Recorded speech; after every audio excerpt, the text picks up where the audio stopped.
నమస్తే, welcome to MG news. బులెటిన్ల ముందుగా headlines. తిరుమలలో చంద్రబాబు సమీక్ష, టీటీడీ అధికారులతో సమావేశం. 4 కార్పొరేషన్లుగా జీహెచ్ఎంసీ, ఆ తర్వాత ఎన్నికలు. మంత్రి కోమటిరెడ్డి కీలక కామెంట్స్. మహావిష్ణువు అలంకారంలో శ్రీ జ్ఞాన ప్రసూనాంబదేవి, భక్తుల విశేష పూజలు అందుకుంటున్న అమ్మవారు. మొక్కలమాత సెంట్రలైజ్డ్ కిచెన్ ను ప్రారంభించిన ముఖ్యమంత్రి నారా చంద్రబాబు. ముడి సరుకుల విషయంలో నో కాంప్రమైజ్. తెలంగాణకు రైన్ అలర్ట్, నేడు పలు జిల్లాలో వర్షాలు, ఎల్లో అలర్ట్ జారీ. తిరుమల శ్రీవారి ఆలయ పవిత్రత విషయంలో ఎలాంటి రాజీ పడొద్దన్నారు ముఖ్యమంత్రి చంద్రబాబు. ఆలయ పవిత్రత, నమ్మకం కాపాడేలా పనిచేయాలని టీటీడీ అధికారులని ఆదేశించారు. తిరుమలలోని పద్మావతి అతిథి గృహంలో ఆయన టీటీడీ అధికారులతో సమావేశమై సమీక్ష చేశారు. తిరుమల కొండపై గోవింద నామస్మరణ తప్ప మరో మాట వినిపించకూడదని, కొండపై ప్రశాంతతకు ఎక్కడ భంగం కలగకూడదన్నారు. ఈ విషయంలోనూ రాజీ పడొద్దని, ప్రసాదాల నాణ్యత మరింత మెరుగుపడాలని సూచించారు. తిరుమల పవిత్రత, నమ్మకం కాపాడేలా ఇక్కడ ప్రతి ఒక్కరూ పనిచేయాలన్నారు చంద్రబాబు. టీటీడీ సేవలపై భక్తుల నుంచి స్పందన తీసుకునే విధానంపై ఆరా తీశారు. తిరుమలకు వచ్చిన ప్రతి భక్తుడు తమ అనుభవాలపై అభిప్రాయాలు చెప్పే అవకాశం కల్పించాలన్నారు. భక్తుల సూచనలు, సలహాల ఆధారంగా సేవలపై టీటీడీ పనిచేయాలని, ఒక్క టీటీడీలోనే కాకుండా అన్ని దేవాలయాల్లో భక్తుల అభిప్రాయాలు తీసుకునే విధానం తీసుకురావాలని మంత్రి ఆనం రామనారాయణ రెడ్డికి సూచించారు. తిరుమల లడ్డు ప్రసాదం, అన్న ప్రసాదం నాణ్యత పెరిగిందని భక్తులు చెప్తున్నారని, ఇది ఎల్లప్పుడూ పూర్తిగా కొనసాగాలి, మరింత మెరుగుపడాలన్నారు. ప్రసాదాల తయారీలో వాడే పదార్థాల నాణ్యత బాగుండేలా చూడాలని, అత్యుత్తమ పదార్థాలు మాత్రమే వాడాలన్నారు. ఈ రోజు మీరు చూస్తే ఉదయం ఒక అర్ధగంట నేను కూడా సమీక్ష చేశాను. నా సమీక్షలో ఒకప్పుడు ఏవైతే పగడ్బందీగా చేయడానికి మొత్తం గ్రీన్ కవర్ అయితే ఇప్పుడు 72%కి వచ్చాం. డీప్ ఏదైతే ఫారెస్ట్ ఉందో దీన్ని 72%కి వచ్చాం. దాన్ని 90% తీసుకుపోయే అవకాశం ఉంది. బయోడైవర్సిటీ కూడా ఫోకస్ చేయమన్నాను. అదే సమయంలో ఇక్కడ వాటర్ కన్జర్వేషన్ కూడా లాజికల్గా తీసుకుపోవాల్సిన అవసరం ఉంది. ఒకప్పుడు మెడిసినల్ ప్లాంట్స్ కూడా తీసుకొచ్చి పెట్టాం. ఇవన్నీ కూడా ఎందుకంటే ఒక పక్క బయోడైవర్సిటీ ఒకటి, రెండోది ప్రశాంతమైన వాతావరణాన్ని క్రియేట్ చేయడానికి అనుకూలమైన వాతావరణం చేయాలని చెప్పి ఉద్దేశంతో ముందుకు పోయాం.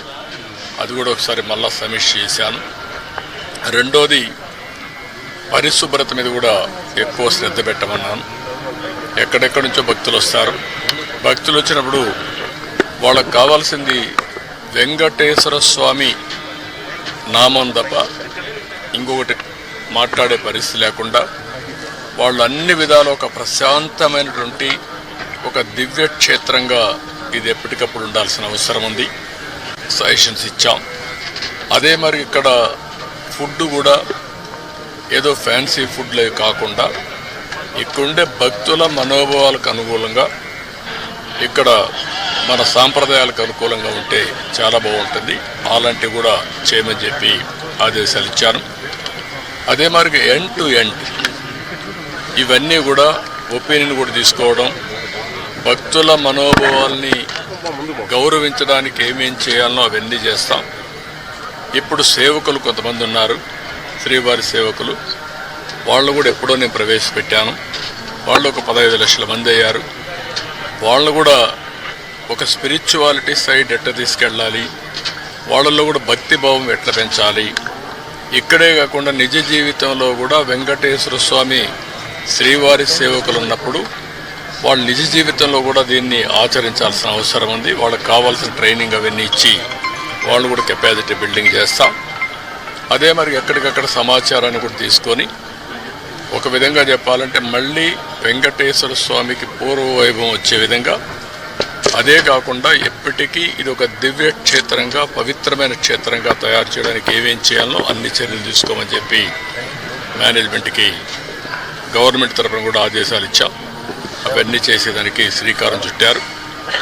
ఇంకొక పక్కన ఏదైతే ఈరోజు ఇక్కడ ఫుడ్ కూడా ఉందో ఎన్నిటి కూడా రాబోయే రోజులు అన్ని టెస్టులు ఉంటాయి.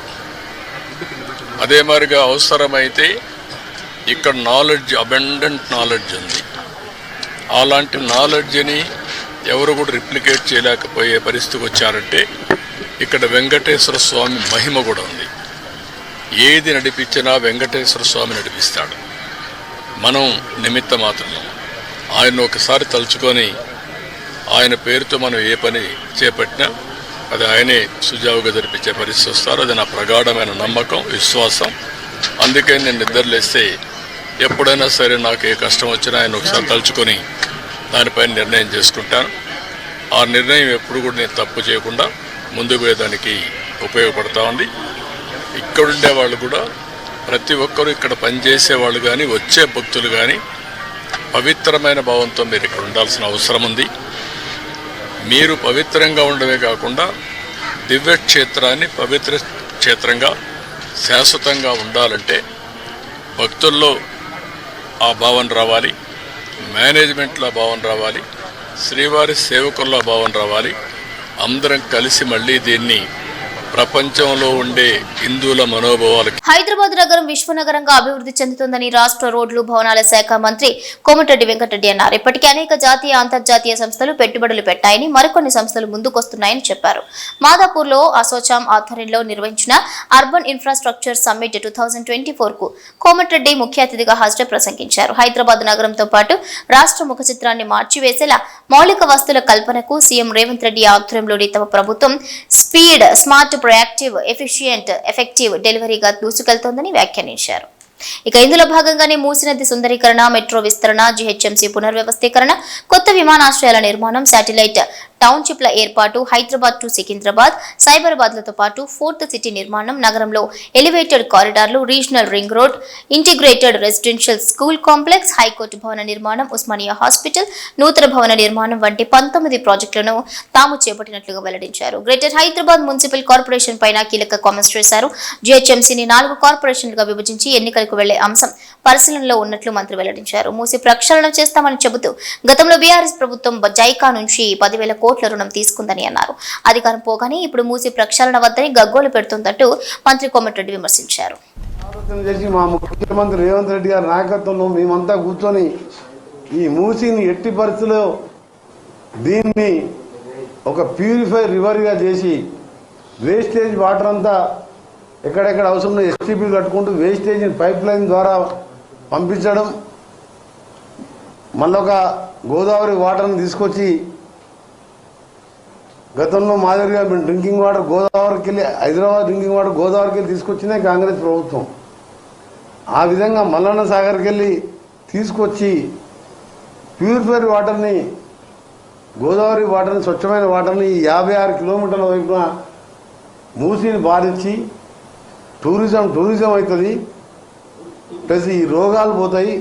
మూసి నీళ్ళకు పైప్ లైన్ ద్వారా సపరేట్ చేసేసి రివర్లో కలపడం, కృష్ణా రివర్లో ఇంత మంచి కార్యక్రమం చేస్తుంటే మానవత్వం లేని ప్రతిపక్షాలు, ముఖ్యంగా టీఆర్ఎస్ పార్టీ ఆ ప్రభుత్వానికి కానీ ఆ ప్రభుత్వాది నేతలకు కానీ అందులో మంచి పని చేసిన ముఖ్యమంత్రి కానీ మంత్రి కేటీఆర్ కానీ హరీష్ రావు కానీ మానవత్వం లేదు వీళ్ళకు. వీళ్ళు ఇవాళ మాట్లాడుతున్నారు. ఇలా అవసరం లేకుండా 50 టీఎంసీలతో మల్లన్న సాగర్ కట్టే అవసరం ఏందాడా? మీరు 30 టీఎంసీలు చూడండి, కదలకుండా చుక్క కదలకుండా అక్కడనే ఉంటే మొట్టమొదటిసారి నేను మన ఉత్తమ్ కుమార్ రెడ్డి గారితో ఆఫీసర్లతో మాట్లాడి ఆలేరు కాన్ఫరెన్స్కి చెరువులు నింపడానికి నీళ్ళు వదిలిపెట్టించిన మొదటిసారి. శ్రీకాళహస్తీశ్వర ఆలయంలో శ్రీ జ్ఞాన ప్రసూనాంబదేవి మహావిష్ణువు అలంకారంలో భక్తులకు దర్శనమిచ్చారు. అమ్మవారి ప్రాకారోత్సవం వైభవంగా నిర్వహించారు. దక్షిణ కైలాస క్షేత్రంలో నవరాత్రి ఉత్సవాల్లో భాగంగా శుక్రవారం రాత్రి దేవరి శ్రీ జ్ఞాన ప్రసూనాంబిక దేవి విశిష్టమైన మహావిష్ణువు అలంకారంలో దర్శనమిచ్చారు. ఆలయంలోని అలంకార మండపంలో అమ్మవారి ఉత్సవమూర్తికి మహావిష్ణువు అలంకారం నిర్వహించి విశేష పూజలు జరిపారు. తూర్పు కాంగోలో బోటు మునిగి 78 మంది మరణించారు. దానికి సంబంధించిన వీడియో వెలుగులోకి వచ్చింది. బోటు ప్రమాద సమయంలో అందులో 278 మంది ప్రయాణిస్తున్నారు. గల్లంతైన వారి కోసం గాలింపు చర్యలు కొనసాగుతున్నాయి.